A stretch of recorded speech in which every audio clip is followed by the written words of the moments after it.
professionnelle. Je suis enseignante sur cette ville. Pour ceux qui vivent ou qui y travaillent, je suis à l'école des Grésillons et je suis enseignante ici depuis plus d'une vingtaine d'années. Bon, pourquoi d'abord la Palestine? Pourquoi ça nous a semblé évidemment toujours un thème majeur? D'abord parce que Copélial disait « Demain, on fêtera avec évidemment des milliers de guillemets les 76 ans de la Nakba, au moment où on parle de nouveaux déplacements de dizaines de milliers d'hommes, de femmes et d'enfants sont en train de se produire à Rafah. L'ONU parle de niveau de faim. Je vais dire comme, vous voyez, des niveaux, des degrés d'intensité. Là, désormais, il y a des niveaux de faim. Et ces niveaux de faim, ils seront évidemment aggravés par ces nouveaux déplacements qui, depuis le 6 mai, ont concerné 450 000 personnes. Avec le florilège, le lot de maladies infectieuses, de faim, il y aurait même un nombre d'enfants atteints de malnutrition aiguë qui atteint des planchers. Rafah est appelée aujourd'hui une ville fantôme, alors qu'il y a seulement une semaine, 1 million de personnes s'y étaient réfugiées. Pas 1 million de personnes avaient fait le choix d'y vivre, mais s'y étaient réfugiées, parce que le reste de la bande de Gaza est un vrai carnage. Alors c'est un exode encore et encore, mais là encore c'est l'ONU qui le dit. Aujourd'hui, à Gaza, il n'y a plus aucun endroit sûr. Mais l'ONU disait déjà, aujourd'hui à Gaza, il n'y a plus aucun endroit sûr à la mi-février.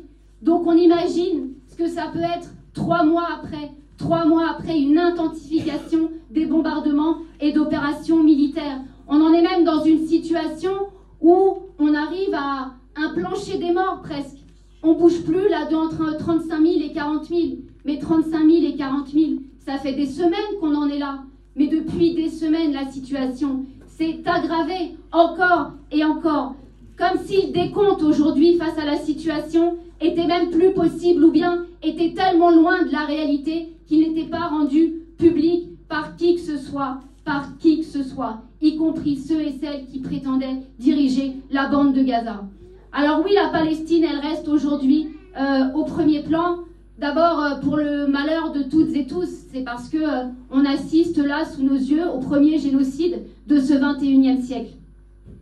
Mais elle reste aussi au premier plan par la chape de plomb qui a été mise en France sur la solidarité. Comme s'il fallait indiscutablement fermer sa gueule. Fermer sa gueule sur la Palestine, comme fermer sa gueule sur l'ensemble des autres sujets, sur l'ensemble de la politique que nous font subir le patronat et le gouvernement ici. Et donc on en arrive à quoi? On en arrive à des trucs, j'ai envie de dire anecdotiques, hein, ça l'est pas, mais comme hier soir, vous avez dû tous le vivre, nous avons reçu des alertes sur nos portables, en son et en images, qui nous disaient « alerte extrêmement grave ». Vu le contexte, on s'est dit « putain, mais tout va péter ».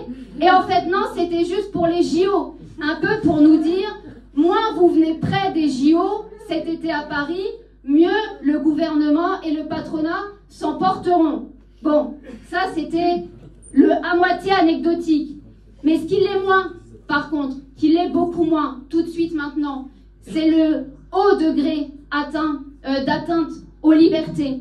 C'est le haut degré de répression.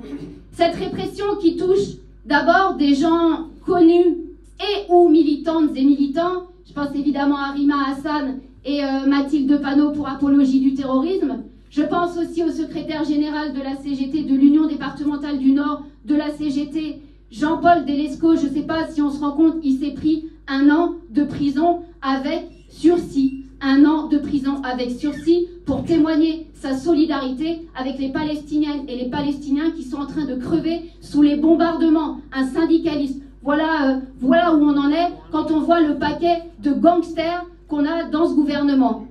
Mais cette chape de plomb,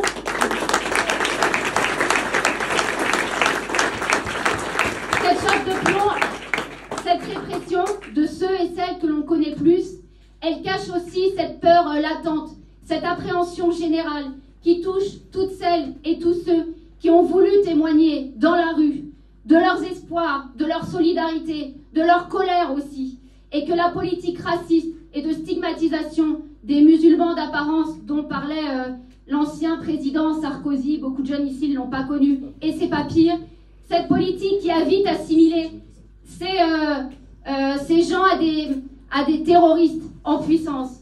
Parce que c'est pas rien de porter des accusations d'apologie du terrorisme, c'est pas rien d'interdire des manifs et des rassemblements, c'est pas rien encore de caractériser d'antisémites tous celles et tous ceux qui parlent de l'État d'Israël comme d'un État sioniste, colonisateur et génocidaire, en d'autres termes, comme ce qu'il est de manière absolument factuelle. Bravo.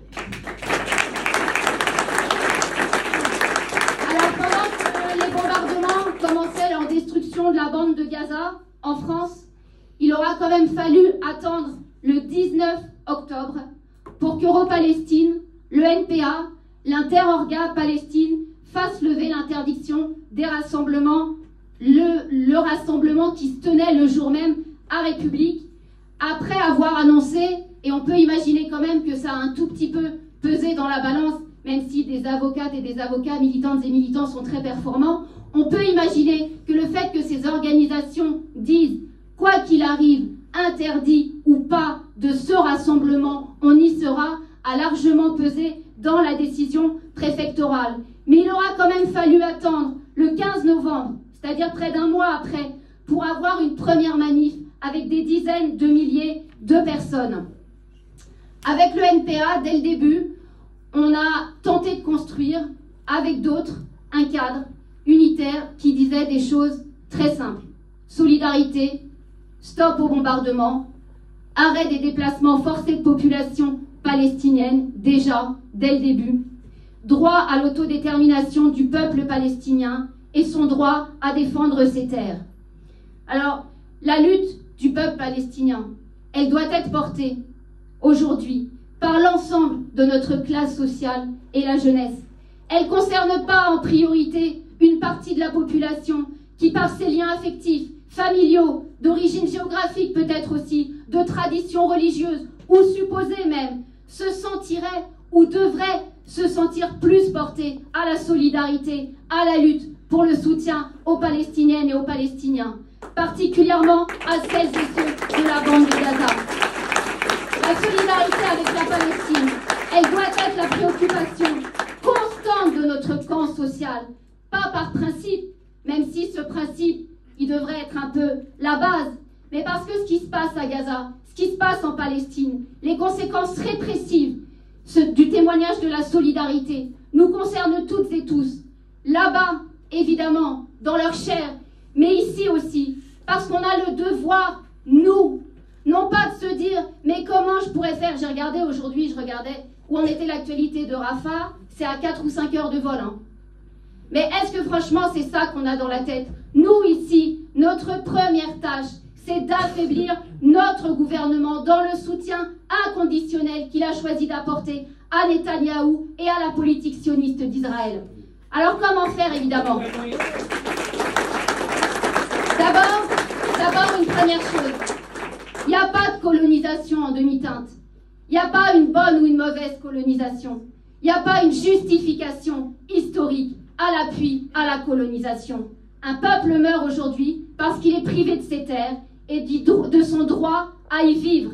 Ce serait un précédent pour nous toutes et tous ici de ne pas nous battre de toutes nos forces, mais encore plus de laisser devenir illégitime, voire illégale, comme on l'a vu ces derniers jours, toute expression de solidarité pour les droits d'un peuple.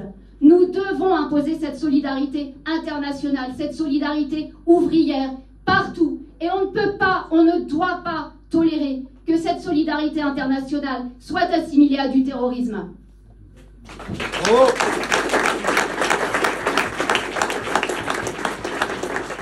Depuis le 7 octobre, on a été, pour ce qui nous concerne, de toutes les manifs, de tous les rassemblements, ceux et celles qu'on a suscités, ceux et celles qu'on n'organisait pas, mais auxquels on appelait. On a passé des week-ends entiers, comme beaucoup ici dans cette salle, depuis des semaines. Mais là, on est obligé de se poser un peu et de voir la situation. Ça fait 7 mois que ça dure.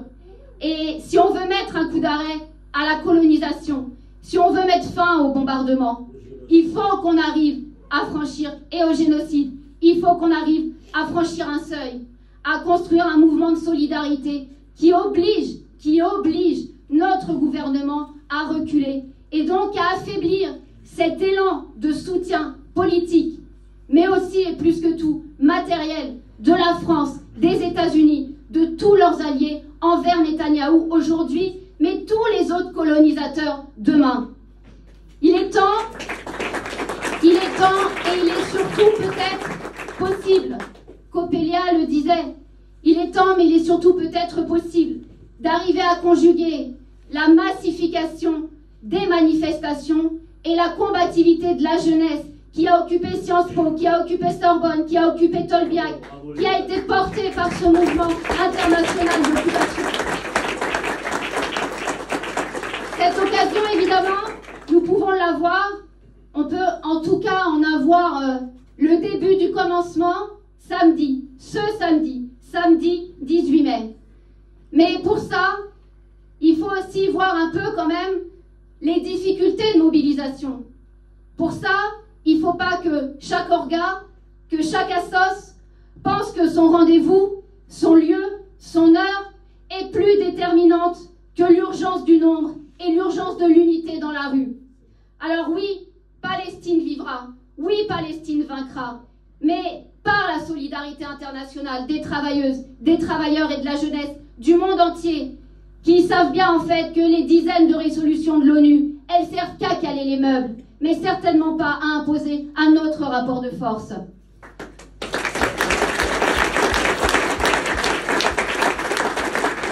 Alors ici, à Gennevilliers, on a tenté, modestement, quand je dis modestement, c'est en termes numériques, nous aussi, de constituer dès le début un comité de soutien avec la Palestine. Ce comité de soutien, il s'est appuyé, non pas sur une simple idée, il s'est appuyé sur des liens qui ont été tissés sur cette ville entre des parents et des enseignants qui ont l'année dernière mené une mobilisation durant de longs mois contre la fermeture des classes et la suppression des heures dans les collèges et le lycée sur cette ville qui, je le rappelle, est classée aux 2/3 en éducation prioritaire et qui a besoin encore et toujours de beaucoup de moyens. Et donc c'est sur cette base de combativité que l'on avait déjà construit ensemble que nous est venu, non pas naturellement, mais un peu dans la discussion, quoi, et la lutte, les combats, ils servent à ça aussi, à regarder d'une autre manière, par le prisme de nos combats, cette société, et d'aborder l'ensemble des sujets. On peut partir de la fermeture des classes et se rendre compte d'un coup qu'en déroulant toute la pelote, il est vraiment temps qu'on en finisse avec tout ça.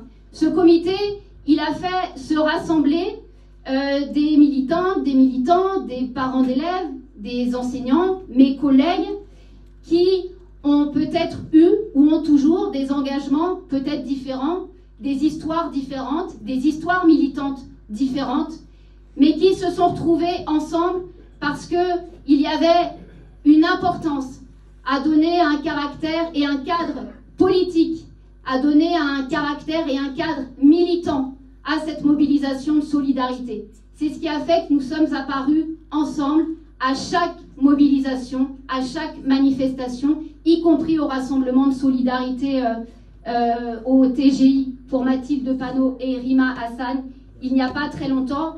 Et c'est encore ensemble que l'on devra manifester, défiler, gueuler des slogans ce samedi et peut-être dans la foulée aussi penser très bientôt nous réunir.